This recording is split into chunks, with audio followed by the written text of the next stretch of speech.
to Pica Poco Kitchen. Today we're making sweet corn tamales. Vámonos! February is just around the corner, and in February the 2nd is when a lot of people in the world celebrate Candlemas or Dia de la Candelaria, which, in my knowledge, is a celebration that has to do with baby Jesus and candles. I'm not really sure, but what I do remember about this celebration is that for some reason, most households in Mexico, at least in my family, they own this life-size figurine of a Jesus baby. I think this is life-size, I guess. They all have different shades or color hairs, but they all come in the same posture, like with their legs crossed and their hands like this, like a kamehameha sort of way. And it's always put up in a place where kids can get to it, in some sort of a shrine. I just remember being very curious about it because it had lashes. Why did it have lashes? I don't know. And for some reason, it being expensive or at least fragile, so we kids were not allowed to touch it. I think that my mom's or one of my aunts had a finger broken, so I guess it was glued back together. I don't know. The thing is, around this date, people dress these babies with different outfits.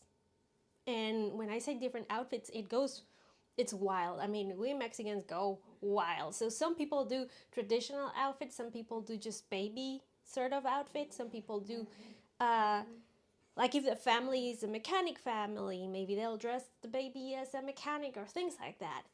And some even dress their babies like their favorite football team, which I suppose if I was religious and I had one, mine would be dressed in an Arsenal kit, of course.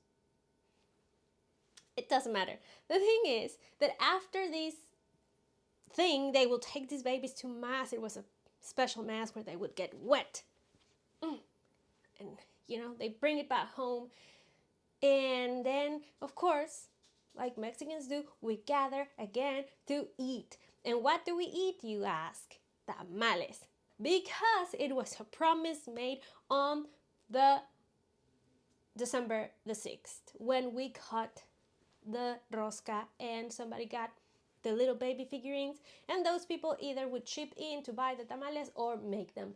So whichever reason, that's what I remember. And I know all my aunts are gonna be so angry about me making fun of this. I'm not making fun, it's with respect. It's just what I remember. I was a child, come on. Anyway, so we're gonna make tamales today. And the tamales that I'm bringing for you today, corn tamales, are so beginner friendly that if for some reason you are intimidated by making tamales, these are the ones you want to start with. You just need your blender, and that's it. It's really, really easy. Talking about the ingredients, I did have to learn by my mistakes that, well, of course, with all the varieties that we have of corn, they are all different, just like any other ingredient. So they vary in the levels of water, sugar, the texture, the size, etc. So I thought I had found the holy grail of elotes, and I thought I found white corn, thinking it would be the same as Mexican white corn, but for the most part, at least in the US, if you find white corn, it's gonna be sweet corn, just like the yellow one, but white. And it behaves differently than Mexican white corn. So, I'm gonna be telling you about all the adjustments that I had to do for this recipe.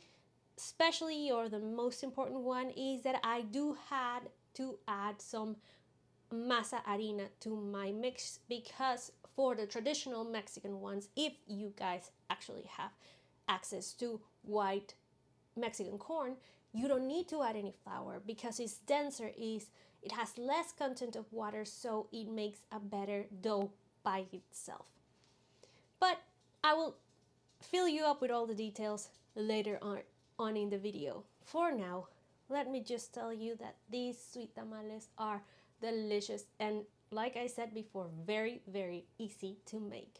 So, before I receive all the angry phone calls of my little tias calling me, let's get to it.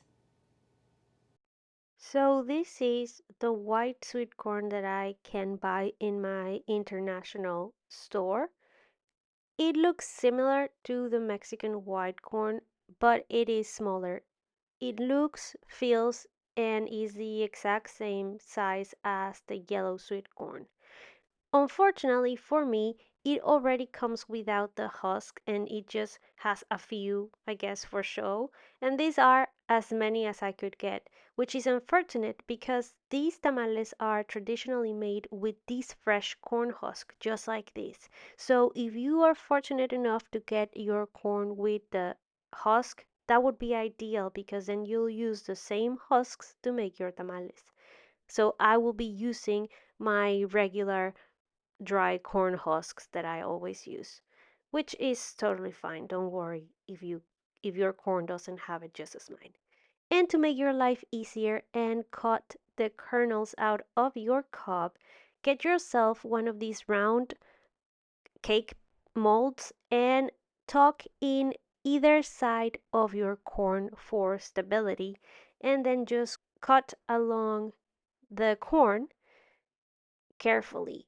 Ideally, you will also put a wet tea towel or kitchen towel under your molds to avoid it for slipping from side to side.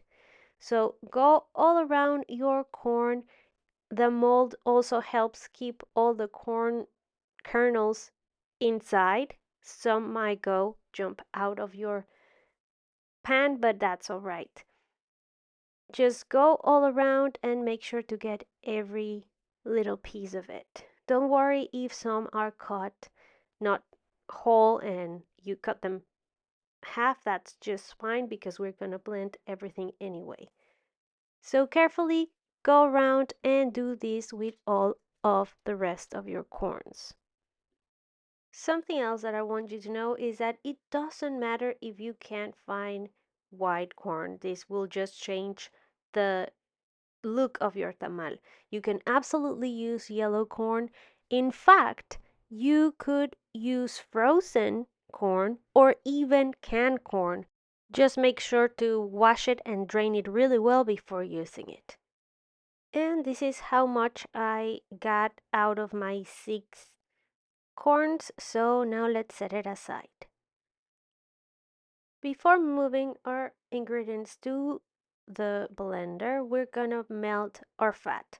I have 25 grams of butter and 60 grams of lard. Remember, you can use shortening, you can use more butter, less lard, only lard, whichever combination that suits your palate best will work just fine. Now let's add all of our kernels into the blender. Since we're using sweet corn and it has a high content of water, the blender is not going to have any trouble mashing it.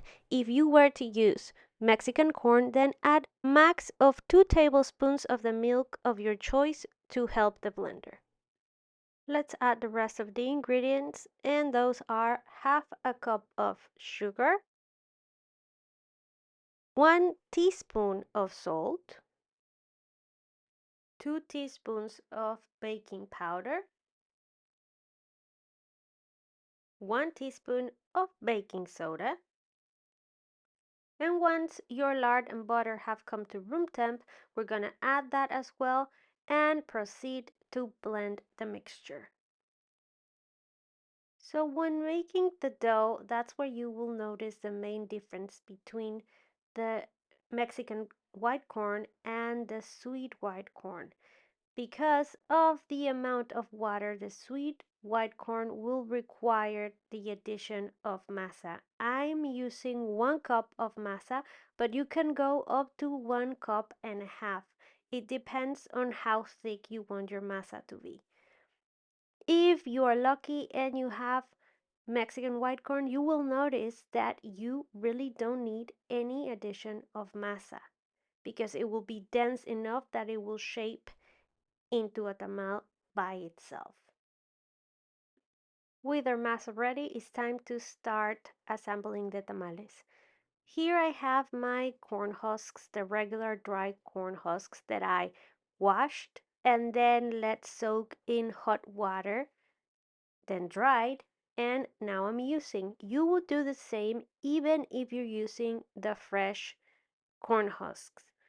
Make sure to wash them well and soak them in hot water for at least 10 minutes. Then dry them as well as possible and you're ready to assemble the same way that I'm doing right here. Since the masa is dense, we don't need really to tie up the tamal and they stay really nicely in the shape that we let them. So add as much or as little as you want. You don't have to give it a specific shape. And then with your hands, push the dough to the center. Tuck in one side on top of the other. And then when it comes to the bottom part, try to pinch it and pull the excess up. And when you're laying them in your tray or in your table, put that side facing down. I'm gonna continue filling all of my tamales. In the end, I was able to make 14 tamales, which I think is a very decent amount for this little amount of corn. So let's keep moving. To make things faster and stress-free, I'm gonna use my pressure cooker. So I added my steaming basket and some water on the very bottom. I used 1 cup of water and that was enough. I also like to use extra corn husk to provide a better sealed so no moisture gets inside my tamales, especially because they're open on top. So using the extra long husks that you have left over, put them on the bottom and on the walls of the pot. That will help to protect the tamales even better. Don't forget to tuck in all of your tamales with the opening facing up.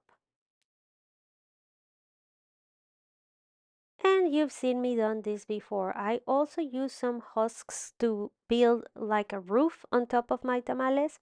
I normally use 3 or 4 if they're too thin, and then tuck them in using my good old trapito. It's a very thin little rag that I have to tuck everything in.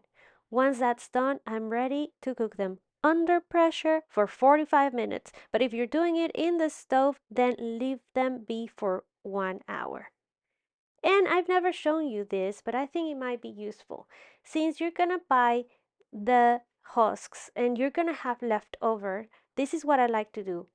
Once they're already washed, I just dry them really well, as much as I can, then let them be. Cover them with another towel just to get the excess moisture. And once they are ready, I put them in a Ziploc bag and keep them in my freezer for next time. Here it is, amigas. This is so good. Now, another advantage of making them in the fresh corn husks is that they won't stick as much as they do in this dry corn husk. But it doesn't matter, it works anyway. So, just to remind me of my childhood, of course, as a child, I would love sugary stuff, especially sweet condensed milk, and I will have them grilled and drizzled with sweet condensed milk. I think it's too much. So let's give it a try. It smells like candle mass, I guess.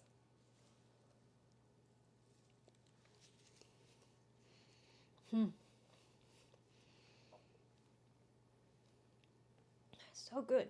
The tamale itself is lightly sweet. It's not overpoweringly sweet. So if you don't want it sweeter like I just did, go ahead and just eat it by itself. It is just so comforting. It's it's soft and nice. You can still feel the corn corn kernels. Oh my god, I'm making a mess. Good. That happens when you don't want to do dishes and then you decide to make these stupid decisions. Ah, okay, whatever. I still need to clean anyway. Don't mind me and my mess. As you could see, these tamales are incredibly easy to make, so please go ahead and give them a try. And if you like this recipe, just like this video, please share with all your friends, like, subscribe, which is important, and be notified. And for more, follow me on the socials. Adios, amigues.